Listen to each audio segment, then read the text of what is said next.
today we will be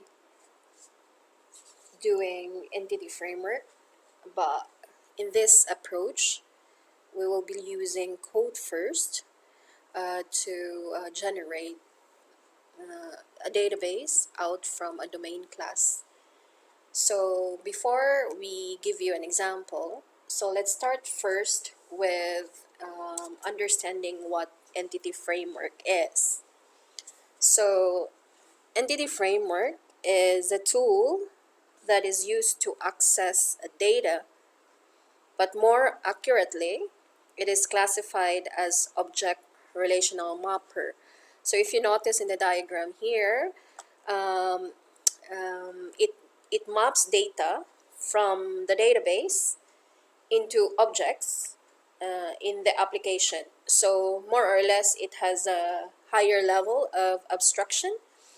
And then entity framework provides a class called dbContext, which is a gateway to the database. So the dbContext could be or possibly have one or more DB sets, which represents table. And these tables are basically what we query from using LINQ. So for those who are not familiar with what LINQ means, I suggest that you should research on that one. But of course, just to give you a bit of idea, so LINQ, it stands for Language Integrated Query. So these queries are actually used to fetch data from your DB set because we are currently using entity framework, right? So it opens a connection to the database, reads the data and maps it to objects and adds them to data DB set in a given context. So basically with LINQ, you can add, modify, or delete anything on the DB set. So with entity framework, it keeps track of this add, edit, or delete process, and it's persisted automatic.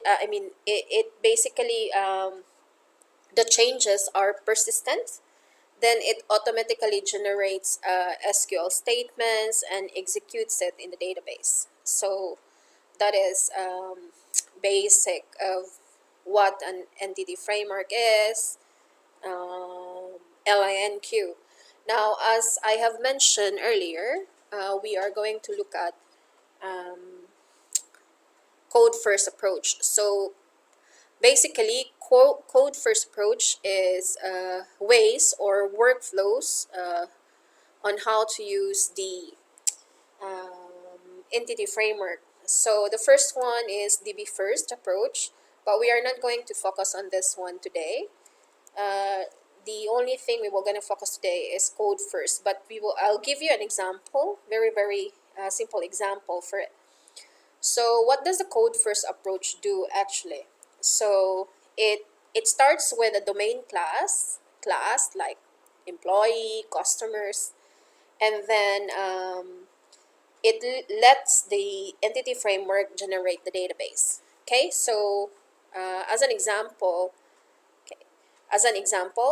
basically, if you have your domain classes here on a code first approach, the entity framework will basically map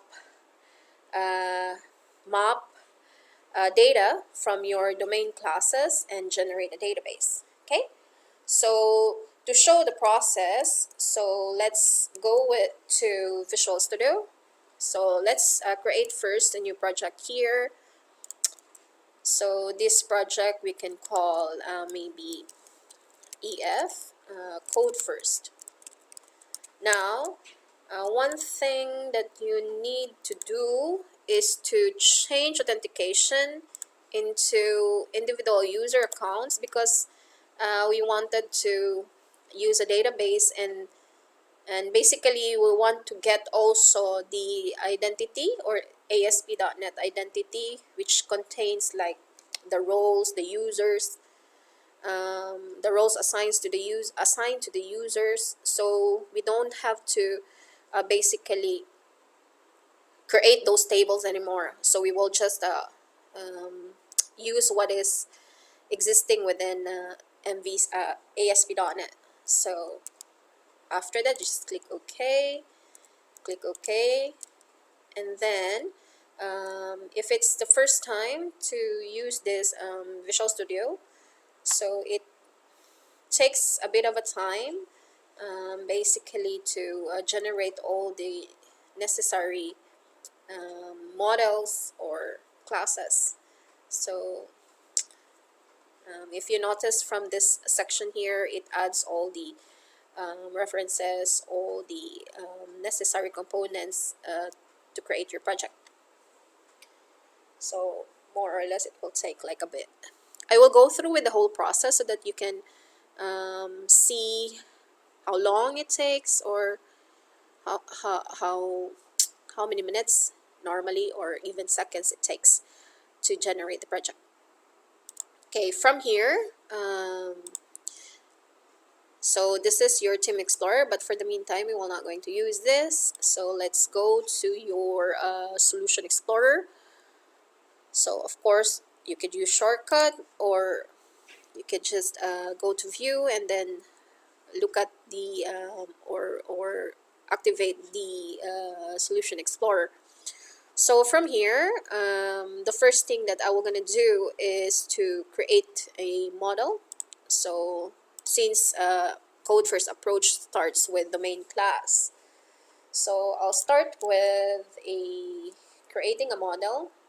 And normally, if I have a customized model or domain classes, I normally store it into one main class. Normally I name it as application model. So all the models that are needed by the application, so I will place it here. So it's like one container. So click add. So from this one, basically, of course, it was already created here. I don't need to have its own. So I will just change this one into movie, assuming our domain class is a movie. So basically the class name is movie, and then I will have some properties. So I would assume that you already knew how the structure of a class and how to add properties. So I will have an ID here. The other one is title of the movie, and then another is description. So this is a very simple one. So just to create a one domain class with properties. And then lastly, I would have bool is available. Again, this is a very simple domain class. And then I will set this ID as the key or the PK for the application. And of course, if you notice that there is a red line on the key because the reference is not yet added into this file. So what I will gonna do is to do a quick refactoring. And even if I point the mouse here, you can see this light bulb here. It will provide suggestions for you to do, but before doing so, you just right click quick actions and refactoring, and you will see suggestions, and normally it's on top or the first item there. So you just click system component model that data annotation, because this is an annotation. So you can use this annotation or you can refer this annotation from this reference. Okay, so next thing to do is of course save it. And then after that, I will just this is a constant habit, especially if I added a model. So I'll just build because I wanted it to add this domain class into the application. So this will ensure that basically this class is added in the project. So the next thing to do is to enable migration. So again, since we are using code first approach, and then we wanted to generate a database out from that particular domain class or model, and we were going to do it through migration. Okay, so the first thing to do is to go to tools, look for NuGet Package Manager, and then you have your Package Manager console. Now in here, if you noticed, to enable migration, so you just type enable migrations, and after that just press enter. So wait for the migration process to take place or initiate, and after that you will see a message there stating that the target database is found, or if there is an existing database, okay, or if it's targeting an existing database. But anyway, you can see later on that the migration, enabling migration is done correctly. Okay, so if it's done correctly, you can see a migration folder here at your Solution Explorer, and then you can see this configuration.cs file. Okay, so again, once done with this enabling migration, since we wanted to generate a database out of that domain class movie, so the second thing to do is to go back with your package manager console, and then I will just add an initial migration. But before I do that, that particular migration process, I have to add the model into the identity model, because we wanted to use also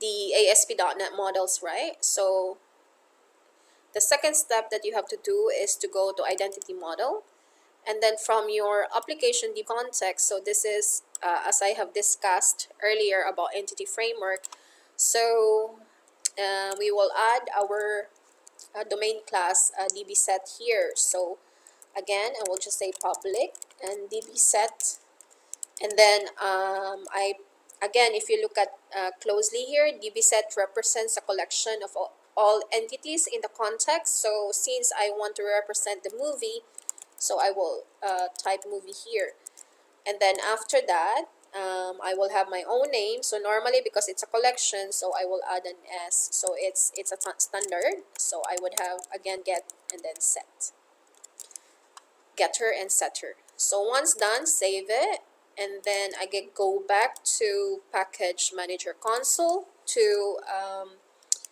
add migration, and then I will just call it initial model. But you can actually rename this one, or you can use any name, any unique name to assign to this migration stage. So I'll just add migration here. So again, press enter and then wait for the migration process to take place, and add that particular model.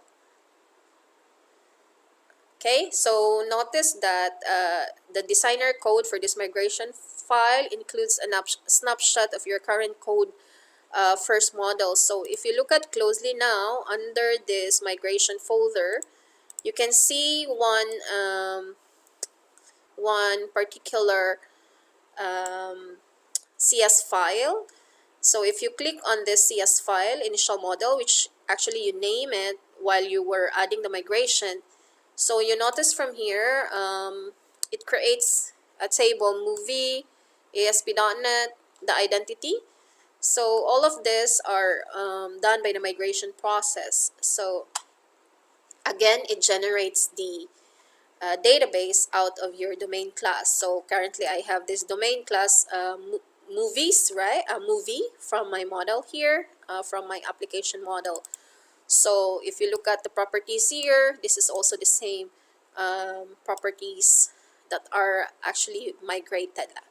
Okay, so the next step is to be able to update the database so that this migration process is reflected on your database. So to do that, you just type under your package manager console, update database. So currently the data connection is not yet there because we haven't updated the database based on the migration process. So again, when I update the database, so there would, from there you can see change,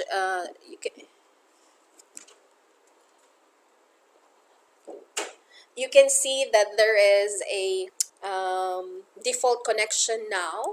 So if you noticed here,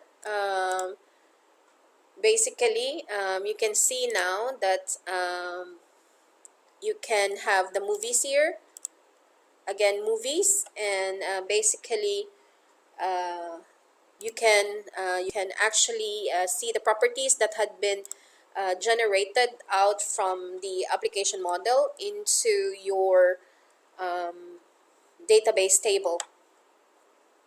Okay, so from there we are ready to map our database in order, I mean, use the database to uh, to create common read and write methods uh, from our controller lab. So okay, so to do that, we can actually create a new controller um, which will map with our entity framework, because as I've said, the database is already updated and the domain classes is all actually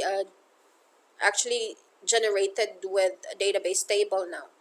So if you look at closely here, there is one option here from your controller side called entity framework, and then after that you just click add.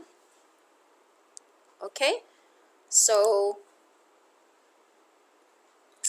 you try to find the movie here, but because it's a code first approach and it's still using the DB context, so from here it's totally different from a DB first approach.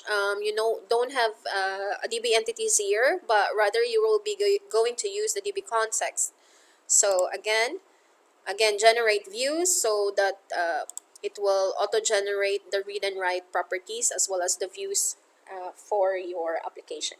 Okay, so basically that's how simple migration process is in the in MVC, or using code first approach in ASP.NET and use an MVC template. Okay, so it will take a bit of a time because it will add all the views here and the references to the views. Okay,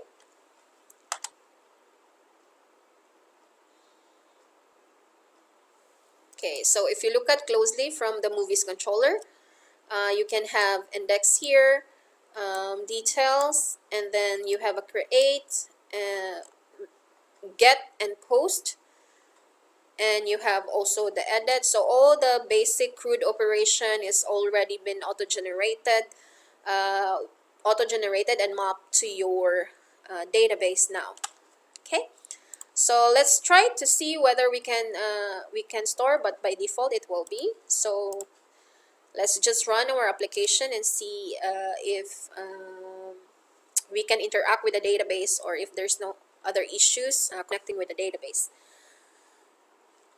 Okay, so again, it's a bit of a time to run it locally, and of course your computer speed, your computer current specification also affects the way the application is running, so just bear with it. Okay,